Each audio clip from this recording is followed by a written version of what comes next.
السلام علیکم ورحمۃ اللہ وبرکاتہ۔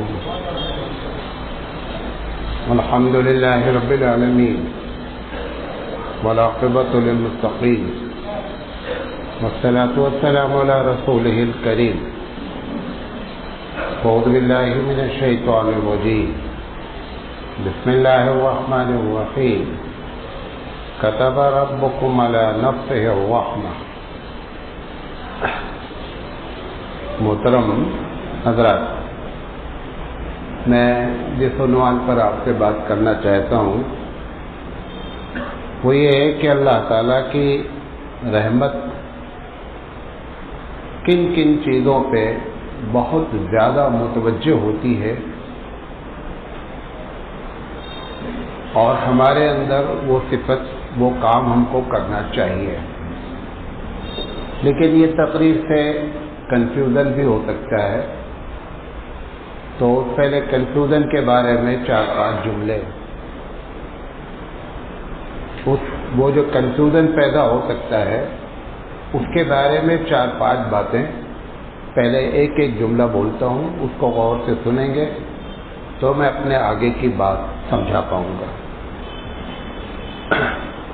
بہت سے لوگ یہ سمجھتے ہیں کہ اللہ تعالیٰ رحمان اور رحیم ہے اور کچھ بھی کریں ہر حال میں اللہ تعالیٰ معاف کر دے گا۔ دیکھیں، اس بات کو یاد رکھیں کہ اللہ تعالیٰ کی صفت رحمان اور رحیم جس جگہ پہ ذکر ہے وہاں پر یہ بھی کہا گیا ہے کہ اللہ تعالیٰ قہار بھی ہے، بڑا غضب والا بھی ہے۔ تو اپنے آپ کو جو ہے وہ اپنا بیلنس نہیں کھوئیں، بیلنس میں رہیں، ایک بات۔ دوسری چیز، ایک طبقہ ایسا ہے کہ جو فرائض پر کوئی خاص توجہ نہیں دیتا ہے لیکن بقیہ کام بہت اچھے کرتا ہے۔ مثلا جھوٹ نہیں بولتا ہے، لوگوں کی مدد کرتا ہے، بہت کچھ اچھے کام کرتا ہے، اور وہ یہ کہتا ہے کہ ٹھیک ہے بھائی، ہم روزہ نماز نہیں کر رہے ہیں لیکن میں کم سے کم یہ ساری غلط چیزوں سے بچا ہوا ہوں۔ یہ اس امید پر ہے کہ میری یہ چیزیں جو ہے اس کو کیا کر دیں گی، نجات دلا دیں گی۔ ایسا بھی اللہ کی پالیسی نہیں ہے۔ دیکھیں، میں ایک جملہ بول رہا ہوں، کتنا بھی گھنٹے آپ اوور ٹائم کریں اور اس دن کی ڈیوٹی نہ کریں تو اوور ٹائم کا کلیم نہیں ہوتا ہے۔ اگر آپ نے ڈیوٹی انجام دی ہے اس کے بعد اوور ٹائم کا کلیم کیا گیا ہے تو ڈیوٹی کی وجہ سے اوور ٹائم آپ کا مانا جاتا ہے۔ لیکن آپ ڈیوٹی سے ابسینٹ رہیں اور اوور ٹائم کو آپ جو ہے وہ سمجھے کہ ہماری تنخواہ چونکہ اوور ٹائم کا پیسہ بھی زیادہ ہوتا ہے بنسبت ڈیوٹی کے، تو اوور ٹائم جو ہے نہیں مانا جائے گا۔ ایسے ہی یہ جو لوگ کہتے ہیں کہ میں جھوٹ نہیں بولتا ہوں، کسی کو دھوکہ نہیں دیتا ہوں، لیکن یہ چیزیں کامیاب کب ہوں گی جب آپ کی ڈیوٹی ہے وہ 3 ہے، جس کو آپ کو سمجھانے کے لیے میں ایک لفظ اور یوز کرتا ہوں کہ اسٹوڈنٹس کو کور سبجیکٹ بتائے جاتے ہیں کہ کور سبجیکٹ میں آپ کو پاس ہونا کمپلسری ہے۔ جو سبجیکٹ آپشنل ہیں اس میں آگے پیچھے ہو جائے تو معاملہ چل جائے گا، لیکن کور سبجیکٹ میں اگر آپ فیل ہیں، بقیہ بہت اچھے اسپورٹس مین ہیں، بہت اچھے کرکٹر ہیں، بہت اچھے سب کچھ ہیں، لیکن کور سبجیکٹ میں فیل ہیں، وہ ساری اچھائیاں ہونے کے باوجود کلاس آگے نہیں بڑھے گی۔ تو کور سبجیکٹ کرنے کے بعد ہم یہ ساری باتیں کریں، جھوٹ نہیں بولیں، لوگوں کو پریشان نہیں کریں تو اچھی بات ہے۔ وہ کور سبجیکٹ 3 کیا ہیں؟ نمبر 1، فرائض کو نہ چھوڑنا۔ نمبر 2، حرام بتائی ہوئی چیزوں کے قریب نہیں جانا۔ نمبر 3، جو رائٹس اللہ نے ہمارے اوپر رکھے ہیں، جو حقوق رکھے ہیں، اس میں سے حق نہ مارنا۔ یہ 3 سبجیکٹ کے بعد وہ جو باتیں آپ بولتے ہیں وہ کاؤنٹڈ ہوں گی۔ یہ جو تقریر ہم کر رہے ہیں، کیونکہ اس میں آگے جو باتیں ہم کریں گے تو آپ سوچیں گے کہ بس اس کسی ایک کو پکڑ لیں گے اور کیا ہو جائے گی، گاڑی پار ہو جائے گی، ایسا نہیں ہے۔ تیسری چیز، ایک آدمی بالارادہ شرارت کرتا ہے، گناہ کرتا ہے، اور اس امید پر کرتا ہے کہ اللہ تعالیٰ سے ہم توبہ کر لیں گے۔ ٹھیک ہے، اللہ تعالیٰ سے توبہ آپ کر لیں، لیکن توبہ کرنا آپ کے بس میں ہے، لیکن آپ کے بس میں اس توبہ کو اپروو کرانا نہیں ہے۔ اپروول کس کا رائٹ ہے؟ وہ اللہ کا رائٹ ہے۔ آپ کو توبہ کا حق دیا گیا ہے، لیکن آپ کے سمجھ میں ہم نے توبہ کیا تو اللہ کو ہر حال میں اپروول کرنا ہی کرنا ہے، تب تو اللہ آپ کے تابع ہو گیا نا، اللہ کا پاور کیا رہا؟ لہذا یہ لوگ جو جان بوجھ کر کے گناہ کیے جا رہے ہیں، کل اصل میں یہ تقریر کی وجہ جو بنی وہ آپ کو بتاتے ہیں۔ میں سفر میں تھا، دو واقعات، میں تو ایک ایک چیز نوٹ کرتا رہتا ہوں۔ گزر رہا تھا، بنگلور کی بات ہے، دو نوجوان لڑکے، بڑا ٹرک تھا، وہ کہیں غلطی ہو گئی، اس سے کیا ہو گیا وہ میں نے نہیں دیکھا، انہوں نے لا کر کے اس کے سامنے موٹر سائیکل کھڑی کر دیا۔ اس میں سے ایک صاحب ٹوپی لگائے تھے، دوسرے صاحب داڑھی رکھے ہوئے تھے۔ وہ ایریا شاید انہی کا رہا ہوگا، کیونکہ اپنے علاقے میں تو کتا بھی شیر ہوتا ہے، تو ایسا لگا مجھے۔ وہ اترے ہیں، اور اترنے کے بعد ہیلمٹ اتارا انہوں نے اور سامنے چڑھ کر کے اور اس کے شیشے کو توڑنا شروع کر دیا، اور دوسرے صاحب اس ڈرائیور کو مارنا شروع کر دیا۔ میں اپوزٹ سائڈ میں تھا، میرا دل تھا کہ اگر میں اس سائڈ میں ہوتا تو اترتا اور کہ بھئی کیا کر رہے ہو، ٹھیک ہے غلطی ہو گئی ہے۔ اگر اللہ تعالیٰ ایسے غلطی پر ہم کو پکڑنے لگے گا تو ہم زندہ نہیں رہ سکتے۔ بھئی انسان ہے، غلطی ہو گئی۔ یہ جو مسلمانوں کا رویہ ہے نا، یہ بہت عجیب و غریب رویہ ہے۔ کل میں ایک میٹنگ میں تھا، کرسچن کالج، کرسچن لوگ چلاتے ہیں، ماؤنٹ کارمل کالج ہے، بہت زبردست لڑکیوں کا کالج ہے۔ تو اس میں پیرنٹس سے جو پرنسپل نے باتیں کیا نا، میں دنگ رہ گیا۔ اس نے کہا کہ دیکھیں میں نے ایڈمیشن ہی لیا ہے ان بچوں کا جو 85 کے اوپر ہیں، ہمارے پاس کوئی بچہ بھی 85% سے کم والے کا ہم نے ایڈمیشن لیا ہی نہیں ہے۔ اگر آپ یہ سمجھتے ہیں کہ میں بہت اچھا نمبر لے لوں گا تو میں آپ کو اپریشیٹ کروں گا، انہوں نے کہا کہ یہ ہمارے نزدیک کچھ بھی نہیں ہے۔ ہمارے نزدیک یہ ہے کہ آپ 4 سال ڈگری کرنے کے بعد کتنے اچھے انسان بنے ہیں، وہ ہمارا ٹارگٹ ہے۔ تم اچھا نمبر لے کر کے لوگوں کی نگاہوں میں اچھے ہو سکتے ہو، لیکن کہہ رہا ہے کہ گاڈ کی نگاہ میں اچھے اس وقت تک نہیں ہو سکتے جب تک آپ اچھے انسان بن کے نہ نکلے۔ تو the purpose of the education, وہ آدمی کے اندر جو ہے نا وہ انسانیت پیدا ہو۔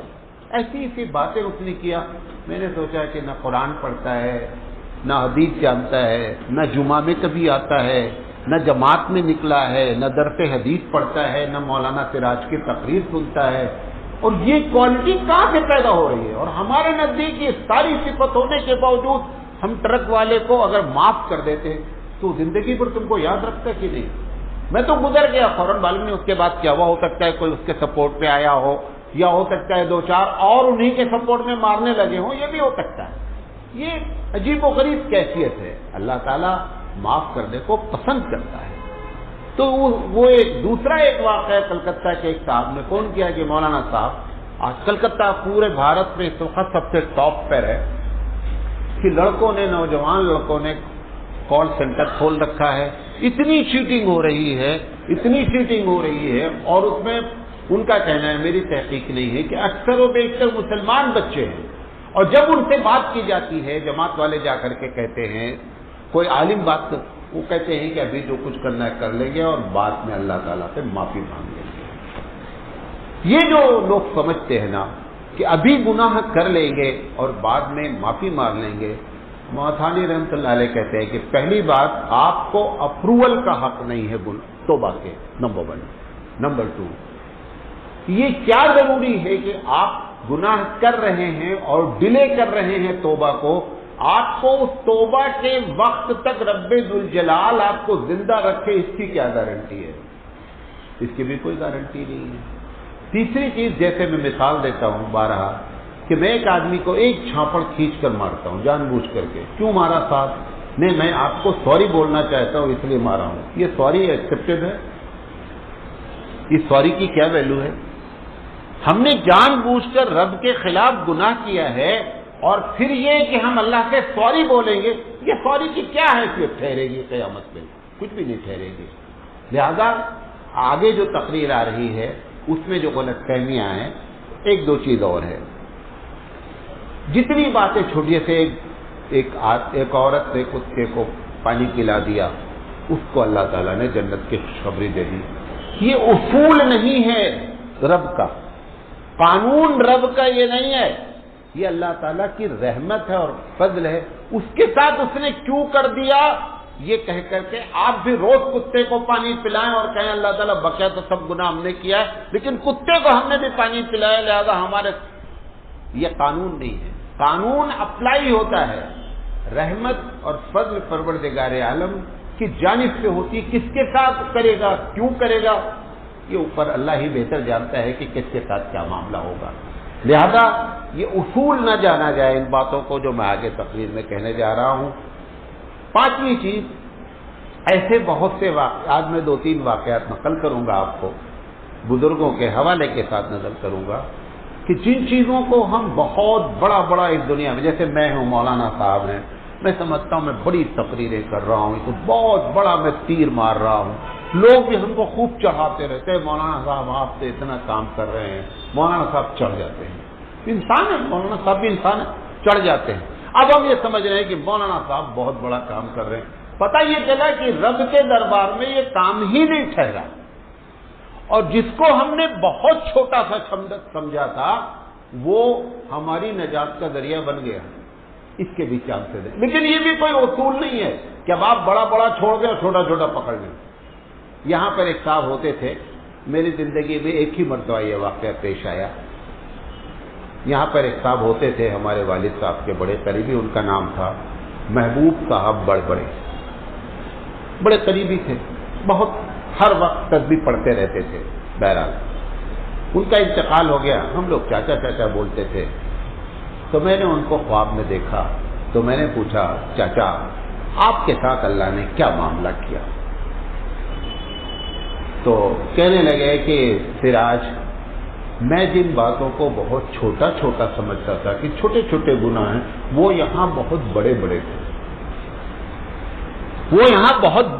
تھے، لیکن پروردگار عالم نے ہم پر رحم فرمایا، ہم کو معاف کیا۔ حالانکہ ان کے ہاتھ سے تسبیح کبھی نہیں چھوٹتی تھی، چاہے پڑھیں چاہے نہ پڑھیں، لیکن ہر وقت تسبیح لیے ہی رہتے تھے وہ صاحب۔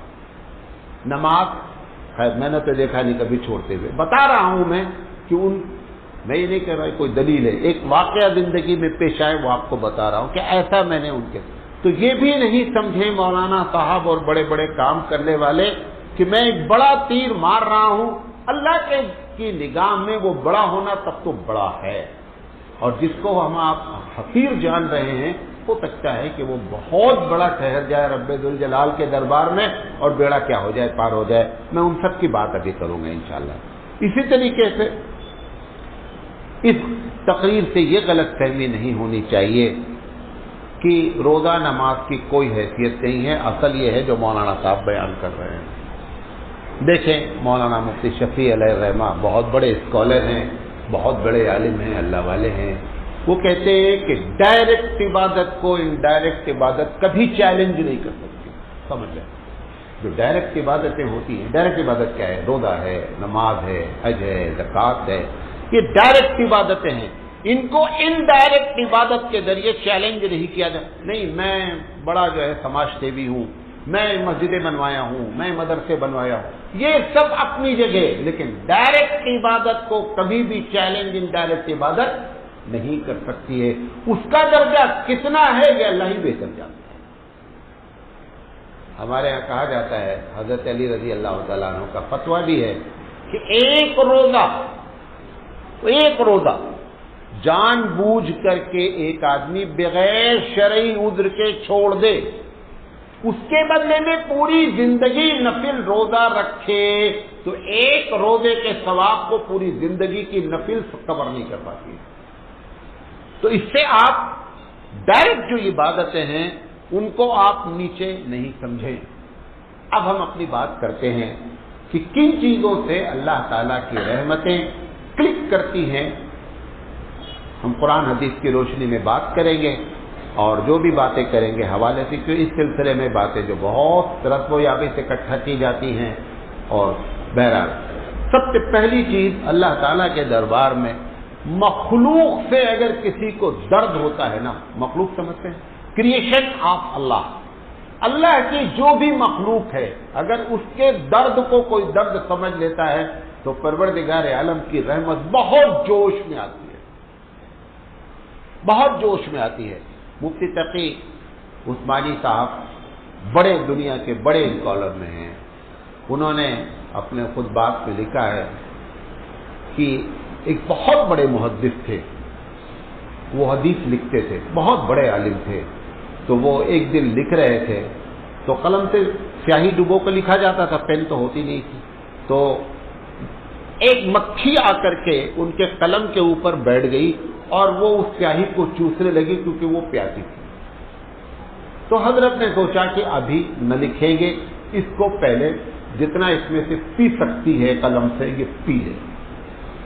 اس کے بعد وہ نب جو تھی اس پہ ساری سیاہی اس نے پی لیا. وہ لکھتے رہے، بات ختم ہو گئی. ان کے کسی شاگرد نے خواب میں دیکھا اور پوچھا کہ حضرت آپ کے ساتھ اللہ نے کیا معاملہ فرمایا؟ انہوں نے کہا کہ میں جن باتوں کو سمجھتا تھا کہ میں نے بڑا تیر مارا ہے، زندگی بھر میں حدیث کی خدمت انجام دی ہے، ان کا تو کوئی یہاں ذکر ہی نہیں ہوا. رب ذوالجلال نے فرمایا کہ تو نے میری مخلوق کو جو پیاس سے بجھایا نا، اس کے طفیل میں تیری مغفرت کرتا ہوں.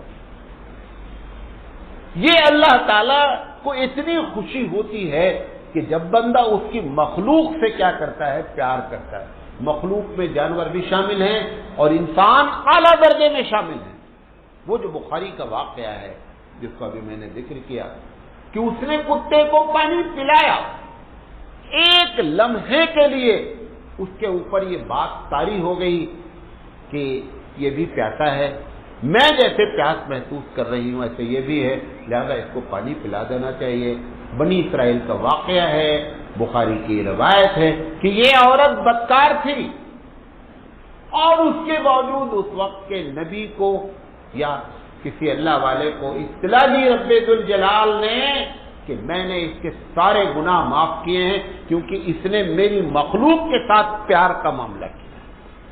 لہذا اللہ تعالیٰ کی رحمت جو ہے نا وہ بندوں کے ساتھ، جب بندوں کے ساتھ آپ اور ہم اچھا معاملہ کرتے ہیں تو بہت زیادہ رحمت اللہ کی ہماری طرف متوجہ ہوتی ہے. اور اس کی وجہ یہ ہے رحمت کا شو کرنا، رحمت کا ظاہر کرنا، یہ صفت الہی ہے. جب بندہ اللہ کی کوئی بھی صفت کا ایک چھوٹا، حالانکہ اس رحمت کا حدیث کہتا ہے کہ اللہ نے رحمت کو 100 حصے میں ڈیوائڈ کیا، 100 حصے میں تقسیم کیا، 99 اپنے پاس رکھا اور 1% پوری دنیا کو دیا ہے جو آپ کو رحمت نظر آ رہی ہے. رب ذوالجلال اتنا رحمت والا ہے، جب اس کے بندے اس صفت کو اختیار کرتے ہیں تو رب ذوالجلال بہت خوش ہوتا ہے. اپنی زندگی میں کوشش کریں. ڈیوٹی کے بعد یہ وہ چیزیں ہیں جو بہت تیزی سے جو ہے ہم کو اللہ تعالیٰ کی رحمت کے قریب کرتی ہیں، اور اس کے لیے کوئی مثال نہیں دی جا سکتی ہے. ہر وقت لمحہ پیش آ سکتا ہے رحمت کا. میں بھی اسٹیشن پہ تھا، ایک کلی کو دیا، سامان ہیوی تھا، اس کے پاس سر پہ رکھنے کے لیے کچھ نہیں تھا، ڈائریکٹ اس نے رکھا اور بڑا سخت سامان تھا. میں نے اپنا رومال دیا، کہنے لگا ارے صاحب آپ حضرت. ہم نے کہا حضرت کا رومال تمہاری تکلیف سے بڑا نہیں، آپ یہ رومال اپنے سر پہ رکھیں. اور بہت نہیں ہے ہماری عادت. ہم نے کہا نہیں مجھے تکلیف ہو رہی ہے، میرے سر پہ اگر رکھ دیا جائے تو میری کیا کیفیت ہوگی وہ آپ اس کے لیے بھی محسوس کریں. یہ اللہ کے بندوں کے ساتھ جو رحمت کا معاملہ ہے، اس سے اللہ واقعی میں اگر ہم چاہتے ہیں کہ اللہ کی رحمت ہماری طرف متوجہ ہو تو اس میں سے ایک بڑی چیز یہ ہے۔ اسی طریقے سے ایک اور مثال ہے حدیث کی، بخاری کا یہ بھی واقعہ ہے کہ پروردگار عالم ایک تاجر، بڑا گنہگار، بڑا کرپٹ تاجر، قیامت سے اللہ تعالیٰ، اللہ کے رسول نے فرمایا کہ لایا جائے گا، اور اللہ تعالیٰ اس کے ساتھ اس کی ساری فائلیں ہوں گی، لیکن ایک کام اس نے ایسا کیا ہوگا جس کی وجہ سے رب ذوالجلال بڑا اس کام سے اس کے اوپر رحمت فرمائے گا۔ اور وہ واقعہ لکھا ہے، بخاری کی روایت ہے کہ وہ کہے گا کہ رب ذوالجلال، میں نے جو بھی تجارت کیا، کبھی اگر کوئی آدمی واقعی میں پریشان تھا تو میں نے اس کو اگر قرضہ دے دیا تو میں نے تقاضا کبھی نہیں کیا۔ میں دیکھیں، ایک تو وہ ہوتے ہیں جو ٹوپی ڈالنے والے لوگ، ایسی جگہ پر بھی بھولا بنا رہنا مسلمان کی شان نہیں، اس کو بھی نوٹ کر لیں، لیکن واقعی میں ایک ایسا ہے جو بیچارہ چاہ رہا ہے کہ ہم قرضہ ادا کر دیں لیکن نہیں کر پا رہا ہے۔ ایسے موقع پر وہ تاجر نے کہا کہ میں اللہ، آپ جانتے ہیں کہ میں ہمیشہ ڈیلے کرتا رہا، میں نے کبھی جا کر کے ان کو بولا تک نہیں، اور بہت سے ایسے لوگ جن کے بارے میں مجھے معلوم ہو گیا کہ یہ بیچارے دینے کی پوزیشن میں نہیں ہیں، میں نے ان کو معاف کر دیا۔ پروردگار عالم نے اس کے سارے گناہوں کو اپنی رحمت کے طفیل میں ڈیلیٹ کیا اور فرمایا کہ تیری یہ صفت وہ ہے کہ جو بندوں کے ساتھ تو نے یہ معاملہ فرمایا، رحمت فرمایا، لہذا میں تجھے معاف کرتا ہوں۔ یہ دو تین مثالیں۔ دوسری چیز، اللہ کے دربار میں جو خوف ہے، جو رحمت متوجہ کرتی ہے، وہ اللہ کا خوف ہے۔ اگر بندے کے اندر خوف خدا سے کبھی بندہ گناہ سے رکتا ہے، کبھی خوف خدا سے بندہ کوئی عمل کرتا ہے۔ مثال کے طور پر اذان ہو رہی ہے، نیند سخت لگی ہے، ایسے موقع پر کہ نہیں، میرا رب کا حکم ہے کہ نماز فجر پڑھنی، اس نماز کا اندازہ وہ نہیں کر سکتے ہیں جن کو رات میں نیند نہیں آتی اور صبح آ کر مسجد میں بیٹھے ہوئے ہیں۔ یہ خوف خدا سے نماز پڑھی گئی ہے۔ عادتاً نماز پڑھنا، نماز ادا ہو جاتی ہے، قبول بھی ہو سکتی ہے، لیکن خوف خدا سے کوئی کام اگر کیا گیا ہے، وہ صحابی جن سے زنا ہو گیا، کسی نے نہیں دیکھا، آ کر حبیب مصطفیٰ سے فرماتے ہیں کہ مجھ سے ایسا کام ہو گیا ہے، جو سزا اس دنیا میں ہے مجھے آپ دے دیں تاکہ میں قیامت میں بچ جاؤں۔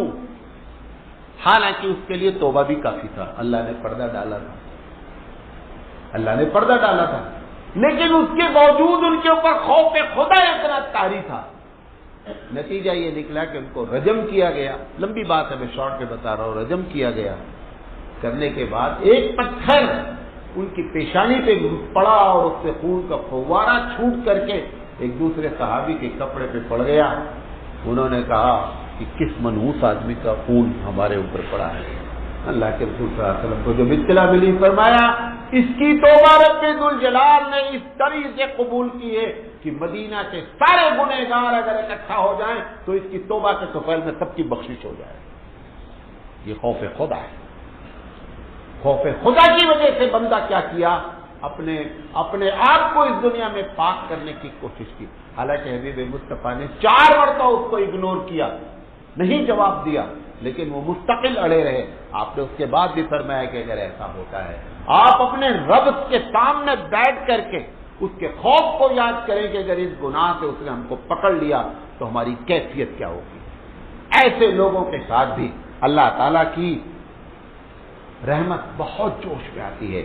مسلم شریف کی روایت ہے کہ ایک آدمی، بنی اسرائیل کا واقعہ، حبیب مصطفیٰ فرماتے ہیں کہ قیامت میں ایک شخص کو بلایا جائے گا کہ تم نے وصیت جو کی کیوں کی؟ وصیت یہ کیا کہ میں مر جاؤں، حالانکہ عیسائی تھا، تو مجھے جلا دینا اور جلا کر کے میری راکھ کو پورے ادھر ادھر چھترا دینا، اکٹھا نہیں رکھنا، پہاڑوں پہ ڈال دینا، پلاؤ۔ اللہ تعالیٰ مجھے ایسا اپنی وصیت کیوں کیا؟ اس نے کہا اللہ، صرف تیرا خوف یہ تھا کہ تو ضرور گرفت کرے گا، مجھ سے غلطیاں ہوئی ہیں، تیرے خوف نے مجھے یہ وصیت کرنے پر عمل فرمایا۔ اللہ فرماتا ہے کہ تجھے میرا خوف تھا، کہ میں پکڑوں گا، اس خوف کی بنیاد پر میں تجھے معاف کرتا ہوں۔ اللہ کا خوف، اللہ کی رحمت کو، کیوں؟ یہ بات کا احساس ہو جانا کہ ہمارا اللہ ہم کو پکڑے گا، ہمارا اللہ ہم کو دیکھ رہا ہے، اس سے رب بہت خوش ہوتا ہے۔ یہ آپ کے روزے کا جو اتنا ثواب لکھا ہوا ہے، بے شمار ثواب لکھا ہے۔ ایک ثواب لکھا ہے کہ روزہ بندے نے میرے لیے رکھا ہے، بخاری کی روایت ہے کہ صوم لی وانا اجزی بہ، روزہ کہتا ہے اللہ میرے لیے رکھا ہے، میں روزے کا بدلہ دوں گا۔ سوال یہ، نماز بھی آپ نے اسی کے لیے پڑھی ہے، سارے کام اسی کے لیے، روزے کے لیے ایک اسپیشل بات کیوں کہی گئی ہے؟ روزے میں اگر 1 منٹ نہیں، مائکرو سیکنڈ کے لیے اگر اللہ کا خوف نکل جائے تو وہ علاقے جہاں پر 40 اور 49 ٹمپریچر ہے وہ روزہ توڑ دیں گے۔ لیکن وہ خوف خدا ان کو 14 گھنٹے لگاتار روزہ رکھواتا ہے۔ اللہ بہت خوش ہوتا ہے کہ مجھے دیکھتا نہیں ہے، مجھ سے ملا بھی نہیں ہے، لیکن میرا خوف اس کے دل میں ہے کہ میرا رب مجھے دیکھتا۔ لہذا خوف خدا اللہ تعالی کی رحمت کو بہت تیزی سے کلک کرتی ہے۔ حضرت ابو ذر رضی اللہ تعالیٰ عنہ کی روایت ہے، ترغیب و ترہیب میں یہ پوری روایت نقل ہے۔ ابو ذر غفاری رضی اللہ تعالیٰ عنہ فرماتے ہیں کہ ایک شخص بڑے دیندار تھے، اتفاق ایسا ہوا کہ ایک عورت سے ان کا تعلق ہو گیا، بڑے گناہ ہوئے، پھر توبہ کیا۔ ایک دن بیٹھے ہوئے تھے، بھوک لگی تھی، 2 روٹی اپنے پاس تھی۔ اسی وقت اللہ ایسے لوگوں کا امتحان بھی لیتا ہے، اسی وقت ایک بندہ آیا اور اس نے کہا کہ میں بہت بھوکا ہوں۔ اس کو بھی بھوک بہت لگی تھی، انہوں نے وہ 2 روٹی اٹھائی اور اٹھا کر کے کہ یہ اللہ کا بندہ ہے، بھوکا ہے، دیکھیں گے ہمارا کیا ہوتا ہے۔ وہ 2 روٹیاں اٹھا کر کے اس کو دے دیا۔ ابو ذر غفاری رضی اللہ تعالیٰ عنہ فرماتے ہیں کہ حبیب مصطفیٰ نے فرمایا کہ اس 2 روٹی نے ان کی ساری عبادتیں اس 2 روٹی کے آگے فیل ہو گئی۔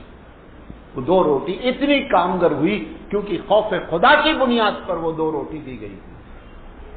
اسی لیے اللہ کے رسول نے فرمایا کہ پوچھا گیا کہ اگر ہم اللہ کے راستے میں خرچ کرتے ہیں تو کیسے معلوم ہو کہ میرے اللہ نے اس پیسے کو قبول کر لیا؟ آپ نے فرمایا کہ دینے کے بعد جب خوشی ہو تو سمجھ لینا کہ اللہ نے میرے پیسے کو قبول کیا۔ اندر سے آپ ٹینشن میں ہیں پیسہ دینے کے بعد، پیسہ بھی آپ کا گیا، ٹینشن فری ملی آپ کو۔ اور وہ کب ہوتا ہے کہ جب انسان شعور کے انداز میں انفاق کرتا ہے، اللہ کے راستے میں خرچ کرتا ہے کہ میرے پیسے سے ایک آدمی کا کپڑا بنے گا، اللہ نے مجھے اس لائق بنایا ہے کہ میں اس کے بندوں کے لیے کپڑا بناؤں، یہ تو رب کی ذمہ داری ہے۔ رب نے مجھ کو اس لائق سمجھا کہ میں اس کی جگہ کام کر لوں، پروردگار عالم مجھ سے بہت خوش ہوتا ہے۔ لہذا دوسری چیز جو ہوتی ہے وہ خوف خدا، اور اگر خوف خدا میں آنسو نکل جائے، حدیث میں آتا ہے کہ جہنم کو کوئی بھی کیمیکل بجھا نہیں سکتا، کوئی پانی بجھا نہیں سکتا، لیکن خوف خدا سے نکلا ہوا 2 قطرہ جہنم کو بجھا سکتا ہے، آپ کے لیے جو جہنم تیار کی گئی۔ اللہ کے خوف میں آنسو کا نکلنا، حدیث میں یہاں تک آتا ہے کہ اگر نہیں رو پاتے ہیں تو رونے کی طرح چہرہ بناؤ، وہ بھی رب ذوالجلال جانتا ہے کہ رو نہیں رہا ہے لیکن رونے کی طرح چہرہ بنا رہا ہے، وہ بھی اللہ کے دربار میں بہت زیادہ حیثیت رکھتا ہے، اس کی بھی حدیث الگ چاہیے۔ زیادہ اللہ کے دربار میں جو 2 آنسو بندے گراتا ہے، قاسم نانوتوی رحمۃ اللہ علیہ آپ کو معلوم ہے بہت بڑے مفکر بھی ہیں، عالم اپنی جگہ، صوفی اپنی جگہ۔ حضرت نے فرمایا اس کی وجہ کیا ہے، یہ آنسو کی اتنی قیمت کیوں ہے؟ ان کا اپنا ایک الگ انداز ہوتا ہے قاسم نانوتوی رحمۃ اللہ علیہ کا۔ قاسم نانوتوی رحمۃ اللہ علیہ فرماتے ہیں کہ اللہ کے دربار میں عبادت کرنے والوں کی کمی نہیں ہے، عرش کے پاس سب کچھ، سب فرشتے 24 گھنٹے رب کی تسبیح بیان کرتے ہیں، سب کچھ کرتے ہیں۔ آپ جانتے ہیں قرآن میں ذکر ہے نحن نسبح بحمدک ونقدس لک، کہ اللہ میں 24 گھنٹہ ہم لوگ آپ کی عبادت کرتے ہیں، حضرت قاسم نانوتوی رحمۃ اللہ علیہ فرمایا کہ اللہ کے دربار میں ان فرشتوں کے پاس آنسو نہیں ہے. کیوں نہیں ہے؟ کیونکہ آنسو ندامت سے آتے ہیں اور فرشتے کسی بات پر ندامت ہوتی نہیں کیونکہ وہ گناہ کر ہی نہیں سکتے ہیں. بندے جب ندامت سے رب کے دربار میں 2 قطرہ آنسو دکھلاتے ہیں نا تو رب ذوالجلال کے دربار میں اس کی بڑی مقبولیت ہوتی ہے. لہذا کوشش کیا کرے کہ اللہ تعالیٰ کے دربار میں اللہ تعالیٰ کے خوف سے کبھی رونا آئے. کوشش کریں کہ یہ قطرے 1-2 قطرے بارے حدیث میں نا کہ وہ قطرہ جو اللہ کے راستے میں گر گیا خون کی شکل میں اور وہ قطرہ جو اللہ کے خوف سے آنکھوں سے ٹپک گیا وہ جہنم پر بھاری پڑ جاتا ہے. تیسری چیز اللہ تعالیٰ کے حکم کو ماننے سے پروردگار عالم کی رحمت جوش میں آتی ہے. ایک واقعہ ہے علامہ قرطبی رحمۃ اللہ علیہ نے نقل کیا ہے، بہت ہی معتبر اور محقق مفسر ہے علامہ قرطبی رحمۃ اللہ علیہ. حدیث بھی ہے، یہ حدیث کا حوالہ مجھے نہیں ملا، بہرحال علامہ قرطبی خود ایک حوالہ ہے. علامہ قرطبی رحمۃ اللہ علیہ نے فرمایا کہ قیامت میں 2 آدمیوں سے اللہ کہے گا کہ تم جہنم میں چلے جاؤ. ایک دوڑتا ہوا جائے گا جہنم کی طرف، ایک پلٹ پلٹ کر دیکھتا ہوا جائے گا. اللہ تعالیٰ دونوں کو دوبارہ بلائے گا کہ بھائی تم اتنا تیزی سے جہنم کی طرف کیوں جا رہے ہو؟ تو کہے گا اللہ تعالیٰ زندگی بھر تو میں نے آپ کی نافرمانی کی تبھی جہنم میں، کم سے کم آخری وقت میں تو میں آپ کی فرما برداری کر لوں. آپ نے حکم دیا ہے لہذا میں دوڑ رہا ہوں. رب ذوالجلال فرمایا گا تو نے میرا حکم مانا نا، اس بنیاد پہ میں تجھے معاف کرتا ہوں. دوسرے والے سے پوچھے گا کہ بھائی آپ پلٹ پلٹ کر کیا دیکھ رہے ہیں؟ وہ اتنی تیز بھاگا. کہ اللہ تعالیٰ میں پلٹ پلٹ کر دیکھ رہا تھا کہ شاید آپ کی رحمت متوجہ ہو جائے، شاید آپ پھر کہہ دیں کہ ادھر نہ جاؤ، شاید آپ، میں اسی لیے بار بار آپ سے امید لگایا تھا. کہا تجھے امید تھی کہ میں معاف کر دوں گا؟ کہا میں نے تجھے معاف کیا، تو بھی جنت پہ چلا. یہ اللہ تعالیٰ کی شان ہے، یہ اللہ تعالیٰ کی پالیسی میں، اس کو سمجھنے کی کوشش کریں. بعض لوگ، حدیث تو مجھے حوالہ اس وقت نہیں یاد ہے، کہ اللہ تعالیٰ کے دربار میں یہ جو تسبیحاں پڑھتے ہیں، بہت زیادہ تسبیحاں پڑھتے ہیں، ان کے مقابلے میں اللہ تعالیٰ کا کہ دربار میں رونا اور گڑگڑانا مجھے زیادہ پسند ہے بنسبت اس کے کہ جو آپ تسبیحاں پڑھتے ہیں.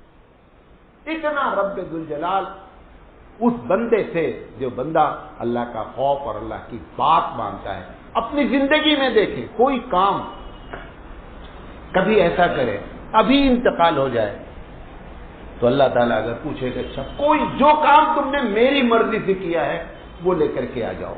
ایسی ایک لسٹ ہمارے پاس ہونی چاہیے کہ ہم قیامت میں کہیں کہ اللہ تعالیٰ دنیا ایک طرف جا رہی تھی، 10% لوگ نماز نہیں پڑھ رہے تھے فجر کی، میں آیا اور صرف آپ کا حکم تھا. کچھ کام ایسا کر کے جائیں کہ رب ذوالجلال کی رحمت جوش میں آئے اور اپنا بیڑا کیا ہو جائے، پار ہو جائے. ایسا کچھ کر کے ہم کو جانا چاہیے. کوئی کام ایسا کریں کہ جس سے اللہ تعالیٰ کی رحمت جوش میں آئے. اسی طریقے سے اللہ کے دربار میں اللہ کی رحمت کو، تہجد کی نماز بہت زیادہ اللہ کی رحمت کو کیا کرتی ہے، متوجہ کرتی ہے. یہ بھی محقانی رحمۃ اللہ علیہ نے یہ واقعہ لکھا ہے جنید بغدادی رحمۃ اللہ علیہ کے حوالے سے کہ جنید بغدادی بہت اللہ والے، آپ ان کے بارے میں مجھ سے زیادہ جانتے ہیں.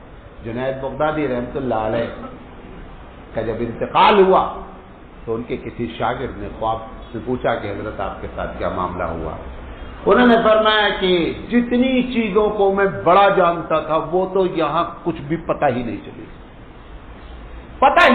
چلی کہ کہاں چلی گئی، لیکن وہ جو میں نے رات میں اٹھ کر چھوٹی چھوٹی 2 رکعتیں نماز تہجد کی پڑھی تھی نا، انہوں نے میرا بیڑا پار کروا دیا. کیوں؟ کیونکہ نیند کی قربانی. نمبر 1، کوئی نہ دیکھنے والا موجود، کوئی دیکھ نہیں رہا ہے، آپ اکیلے ہیں کمرے میں، گھر میں ہیں، اکیلے ہیں. اللہ کو یہی سب تو چیزیں پسند ہیں. بقیہ چیزیں تو بہت سی فرشتے کرتے رہتے ہیں، لیکن یہ چیزیں کون کرے گا؟ یہ بندے اللہ کے کرتے ہیں. تو پروردگار عالم تہجد سے بہت خوش ہوتا ہے. آپ اندازہ کریں نبی کریم صلی اللہ علیہ وسلم نے جب اعلان کیا نبوت کا تو 9.5 سال یا 10 سال تک نماز فرض نہیں ہوئی. نماز فرض کب ہوئی ہے؟ نبوت کے تقریباً 10.5 سال جب معراج کا واقعہ پیش آیا. لیکن جس دن سے آپ کے اوپر نبوت کا بار ڈالا گیا اس دن سے آپ کے لیے تہجد فرض کی گئی. کیوں؟ یہ جو دائی ہم لوگ ہیں، یہ دائی جو ناکامی کی شکایتیں کرتے ہیں، دائی بغیر تہجد کے 2 کوڑی کا ہے، نوٹ کر لیں. دائی کی بات ہی پروردگار عالم اس وقت قبول کرتا ہے جب وہ تہجد کا پابند ہوتا ہے. حبیب مصطفیٰ دنیا کے سب سے بڑے دائی ہیں. اللہ نے ان کی دائی ہونے کی صفت قرآن میں بیان فرمائی ہے. اس دائی کو پروردگار عالم نے پہلے دن سے کیا کیا ہے؟ تہجد کو لازم قرار دیا. ابھی نماز پڑھ رہی ہوئی تھی، لہذا کوشش کرے ہفتے میں 1 مرتبہ، کم سے کم 15 دن میں 1 مرتبہ ہر آدمی تہجد پڑھ سکتا ہے. جو نبی کریم صلی اللہ علیہ وسلم کا سسٹم اس پر آ جائیں. تہجد پڑھنا تو کیا ہے؟ عشاء کے بعد سو جائیں، دیکھیں تہجد میں آنکھ نہیں کھلتی، سو نہیں سکتے بھائی صاحب اتنا. ہم یہ جو ہم کو شکایت ہے نماز فجر چھوڑنے کی اور تہجد میں نہ اٹھنے کی، یہ سب ان لوگوں کی شکایت ہے جن کی راتیں 12 بجے کے بعد شروع ہوتی ہے. اصل وجہ یہ ہے، ورنہ کوئی بھی آدمی عشاء کے 10 بجے تک بھی آپ سو جائیں تو بھی آپ کی اور ہماری عام جو ہے حال میں تہجد میں کھل جائے گی. یہ شکایت ہماری اپنی ہے. پروردگار عالم کوئی بھی ایسی چیز نہیں کرتا ہے کہ جس سے لوگ جو ہے وہ لوگوں کے بس میں نہیں ہو. آخری بات کہہ کر اپنی بات ختم کرتا ہوں. توبہ اللہ کے دربار میں توبہ کی بڑی ویلو ہے. توبہ سے پروردگار عالم کی رحمت بڑی جوش میں آتی ہے. ایک روایت نقل، بہت سی روایت، ایک روایت نقل کرتا ہوں کہ یہ بخاری کی روایت ہے. میں نے جان بوجھ کر بہت ہی مستند باتیں آپ کے سامنے رکھنے کی. بخاری کی روایت ہے کہ اللہ کہتا ہے کہ بندہ گناہ کرتا ہے، کہتا ہے ربی اذنبت، اللہ میں نے گناہ کیا ہے. کبھی کبھی کہتا ہے وربما قال اصبت، کہ اللہ مجھ سے یہ گناہ سرزد ہو گیا ہے، فاغفر لی، مجھے معاف کر دے. اللہ سے بولتا ہے.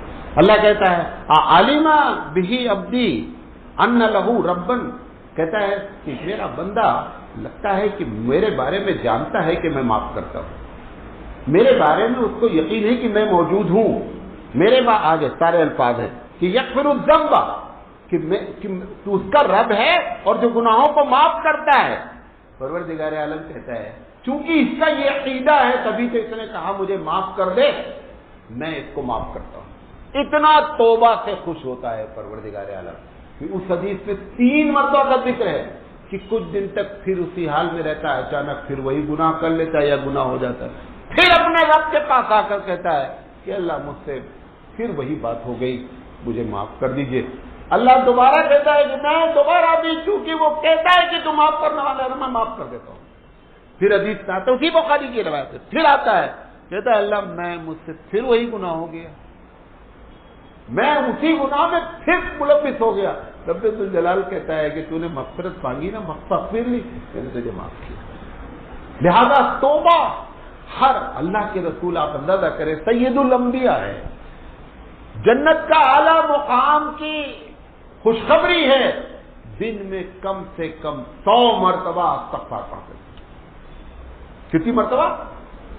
اور ان کا 100 مرتبہ پڑھنے کا مطلب کیا ہے کہ سینس کے ساتھ، شعور کے ساتھ پڑھتے تھے.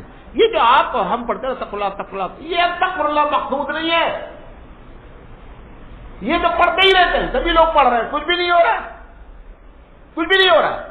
استغفر اللہ ہم اپنے گناہوں کو یاد کر کے، اپنے رب کو سامنے رکھ کر کے 1 مرتبہ بھی پڑھے نا تو وہ اپنی ویلو ٹھہراتا ہے، اپنی ویلو ٹھہراتا ہے. رب کے دربار میں ہمیشہ کوالٹی مقصود ہوتی ہے، کوانٹٹی پر بحث نہیں ہوتی ہے. مقدار رب الجلال کے دربار میں کوئی حیثیت نہیں رکھتا ہے. لہذا ہم اپنی زندگی کو سنوارنے کی کوشش کریں اور وہ کام کریں کہ اللہ تعالیٰ کی رحمت جوش میں آئے اور اپنا بیڑا پار ہو جائے. واخر دعوانا الحمدللہ رب العالمین.